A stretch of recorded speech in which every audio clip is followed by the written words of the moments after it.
안녕하세요. 믿는 생각입니다. 오늘은 조금 열이 있어가지고 좀 편한 의자에 앉아서 이야기를 해보겠습니다. 오늘은 금요일인데요. 낮에는 이제 설교 준비하고 왔고, 지금 이따가 저녁에는 길석교회에서는 이제 8시마다 항상 뭐 모임이 있습니다. 온라인 모임으로 하고 있고, 이제 5월부터는 교회가 이사를 가기 때문에 아마 온라인, 오프라인 동시 모임을 평일에 하게 될 것 같고요. 그 모임을 하기 전에 잠깐 한두 시간 시간이 남아서 영상을 찍어 봅니다. 오늘 이야기 나눌 주제는 이제 설교에 관한 건데요. 지난 주일 영상을 보신 분은 아시겠지만 길석교회에 정말 엄청난 분을 모셔서 저희가 설교를 들었고요. 이제 오수연 선생님이라고 이화여대에서 공부하고 계시는 분을 모셨습니다. 저번에 한번 제 유튜브에 나오시기도 했고요. 제가 볼 때는 이제 남성이든 여성이든 이런 걸 떠나서 정말 충실하게 공부를 하고 계시고 또 그 공부를 참 즐거운 마음으로 하고 계셔서 저에게도 좀 도전이 되는 분인데요. 이제 길석교회에서 외부 설교자로 누군가를 부르는 건 처음이었던 것 같아요. 그전에도 뭐 신학 교수님들을 모임에 초대할 때가 있었는데 교수님들은 이제 설교는 안 하시겠다고 하셔서 이제 설교를 제가 하고 예배 후에 이야기를 나누는 시간들은 코로나 전에 몇 번씩 가졌었습니다. 근데 외부 설교자분을 초대하고 또 이야기 나누고 또 저희가 아주 작지만 사례비도 드리고 이렇게 하는 건 처음이었고, 그래서 앞으로 이걸 어떻게 해 나갈까도 이제 새롭게 우리 고민해야 할 지점에 있습니다. 어떻게 보면 그만큼 교회가 작은 성장이긴 하지만 조금씩 자라나고 있다는 걸 느끼는 것 같고요. 그러다 보니까 워낙 설교 내용도 좋았지만 그 모임 자체에 있어서 저는 참 은혜가 있더라고요. 사실은 설교보다도 설교 마치고 나서 꽤 긴 시간을 이야기 나누고 티타임 하면서 질의응답하고 했었는데 그 시간의 내용들이 정말 좋았는데 그것들을 기록하지는 못해서 그런 좀 아쉬움은 있습니다. 관련해서 저도 교회에 이제 페미니즘이나 아니면 여성주의 관련된 어떤 것들에 관심 있는 분들이 있다 보니까 저도 영향을 받아요. 또 그런 분들에게 정말 배울 점이 너무 많고요. 저 같은 경우에는 그런 주제를 원래 관심 있었던 건 아닌데 교회의 어떤 남성 권력 중심성 그것이 가져온 어떤 폭력성에 대한 경험이 있다 보니까 자연스럽게 정말 진지하게 공부하고 배워야겠다 이런 마음이 들었고요. 감사하게도 말씀드렸듯이 교회에 정말 그런 주제에 대해서 그런 주제들에 대해서 깊이 고민하는 분들이 있어서 저도 정말 많이 배우고 있습니다. 그러고 보니까 저도 보이는 게 여성 설교자분이 참 많진 않구나 그런 생각이 들었어요. 혹은 뭐 신학 주제에 관련해서 뭔가 유튜브 특히 요즘에 온라인에서 많이 하니까 유튜브에서 강의하는 분들이 어떤 분들인가 볼 때 딱 그 페미니즘이라는 주제가 아니면 사실 여성분이 설교를 하거나 뭐 강의를 하거나 이런 게 많지는 않은 것 같아요. 기독교와 페미니즘이 맞는 채널도 많지는 않을 뿐더러 그 주제 말고 여성분들이 사실 교회를 이끌어가는 리더들이 굉장히 많은데 신학교에서도 사실 여성 교수님들이 많이 계셨거든요. 제가 이제 통합적 신학교는 그랬었습니다. 그런데 이제 활동하는 분들은 참 적구나. 아마 초대하는 공간들이 적어서 그런 것 같기도 하고요. 저희 교회 분들이 종종 보고 있다고 하셔서 저도 이제 구독은 해놓고 있는 많이 보진 않지만 기독교에 아주 유명한 뭐 2만 명 이상 되는 채널들이 많진 않죠. 그런 채널들을 한번 봤는데 패널로 혹은 손님으로 오시는 강사분이나 이런 분들 볼 때 대부분 남성분들이었던 것 같아요. 그 이제 기독교의 아주 큰 채널들을 보면은 여성분이 와서 설교나 강의를 하는 경우는 별로 못 본 것 같고 대부분 여성 신학생을 초대해서 뭐 이런 이야기를 하는 거는 본 것 같고요. 그만큼 사실 저희가 의식하지는 않았지만 이 젠더에 있어서 굉장히 생각이 없었구나라는 걸 많이 느끼게 되는 것 같아요. 사실 새로운 교회 체질, 새로운 교회의 모양을 만들 때 이 젠더라는 요소가 저는 중심이 되어야 할 것 같다는 생각이 들어요.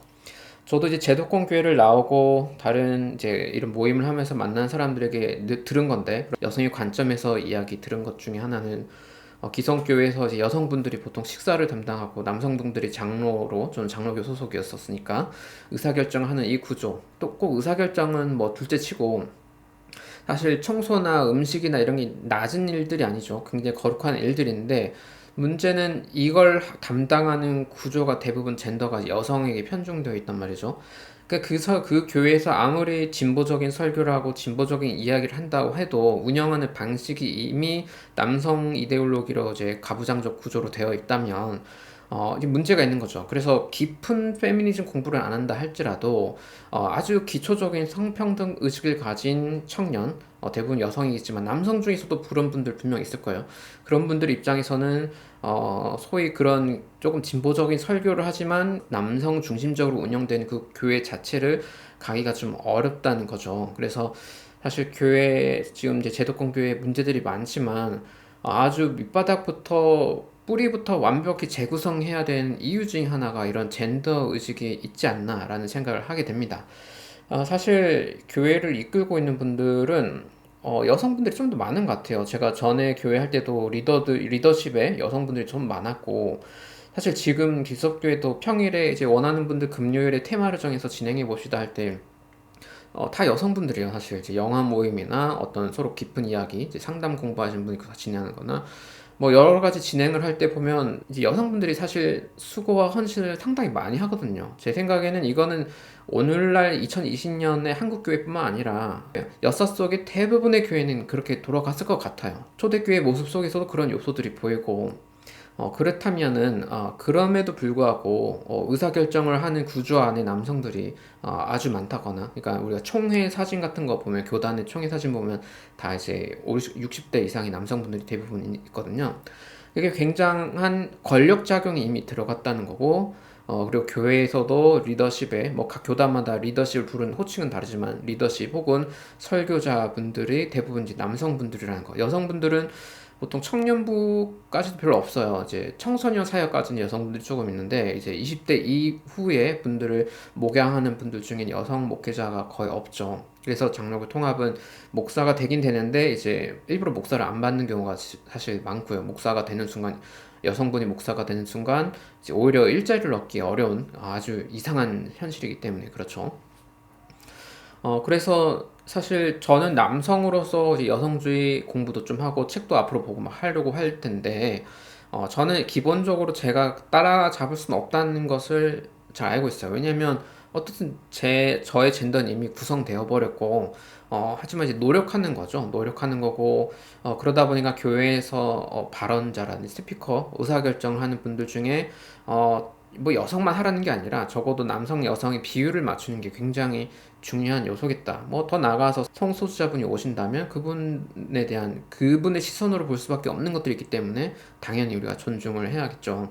이런 거를 감안하면서 교회의 어떤 체질을 바꿔나가는 노력이 좀 필요할 것 같고, 뭐 세습 문제만 하더라도 사실 세습을 하는 목회자들은 다 제가 알기로 남성들 같아요. 남성분들이 자기 자녀에게, 이게 뭐 자녀 사랑의 이유도 있지만 사실 교회 재산을 자기 가정에 종속시키고 권력을 이어나가는 그런 욕망이 사실 있는 거죠. 여성 목사님이 뭐 수적으로 없어서도 그럴 수 있지만 여성 목사님이 세습을 하는 경우는 거의 없기 때문에 저는 적어도 어쨌든 남성분들이 교회 안에서 죄를 지은 게 많고, 그래서 우리가 뭐 회개합시다 뭐 이런 이야기도 물론 좋은데 그냥 근본적인 구조 자체를 바꾸는 작업이 좀 필요하겠다 싶습니다. 그래서 외부 설교자로 부르고 싶은 사람들 중에는 꼭 제가 여성이어서 뭐 그렇게 하는 건 아닌데, 제 유튜브에 나오셨던 프리다님, 오현선 목사님 계시고, 사실 여기 오수연 선생님, 오수연 선생님 목사는 아니지만 충분히 신학적 작업을 하고 계시기 때문에, 그걸 어느 정도 가르치는 일을 하고 계시기 때문에 이런 분들이 충분히 스피커가 되어서 좀 주도하는 모양들이 만들어질 때 그런 구조 조금 본질적인 변화들이 계속 이어질 수 있을 거라는 생각이 들고요.